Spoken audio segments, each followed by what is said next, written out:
के पहले दिन माँ दुर्गा के शैलपुत्री स्वरूप की पूजा की जाती है। अपने दाहिने हाथ में त्रिशूल धारण किए, बाएं हाथ में कमल को शोभित किए, वृषभ पर सवार नव दुर्गाओं में प्रथम देवी शैलपुत्री हैं, जिन्हें सती के नाम से भी जाना जाता है। माता शैलपुत्री की कथा के अनुसार एक बार प्रजापति दक्ष ने एक बहुत बड़े यज्ञ का आयोजन किया।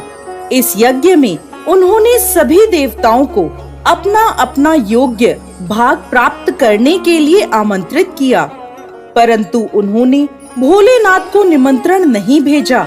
जब माता सती को यह ज्ञात हुआ कि उनके पिता एक अत्यंत विशाल यज्ञ का अनुष्ठान कर रहे हैं, तब उनका मन वहां जाने के लिए बेचैन हुआ।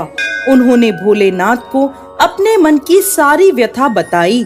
भोलेनाथ बोले, देवी, प्रजापति दक्ष शायद हमसे किसी बात पर रुष्ट हैं, इसलिए उन्होंने सभी देवताओं को अपना अपना यज्ञ भार समर्पित किया है, परंतु उन्होंने हमें नहीं बुलाया, ना ही हमें कोई सूचना भेजी, इसलिए आपका वहां जाना उचित नहीं होगा।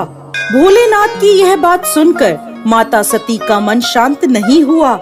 पिता के द्वारा किए गए यज्ञ में सम्मिलित होने और अपनी माता और बहनों से मिलने की उनकी इच्छा और प्रबल होती जा रही थी। माता के आग्रह करने पर भोलेनाथ ने माता सती को वहां जाने की आज्ञा दे दी। पिता के घर जाकर माता सती ने देखा कि कोई भी उनसे प्रेम और आदर पूर्वक बात नहीं कर रहा। केवल उनकी माता ने उन्हें स्नेह से गले लगाया। बहनों की बातों में व्यंग और उपहास था। अपने परिजनों के इस व्यवहार से माता सती के मन को बहुत दुख पहुंचा। ये सब देखकर उनका हृदय शोक, ग्लानि और क्रोध से संतप्त हो उठा। वह सोचने लगी, भोलेनाथ की बात ना मानकर यहाँ आकर मैंने बहुत बड़ी गलती करी है। वह अपने पति के इस अपमान को सहन ना कर सकी और उन्होंने अपने उस स्वरूप को वहीं योगाग्नि से जलाकर भस्म कर दिया।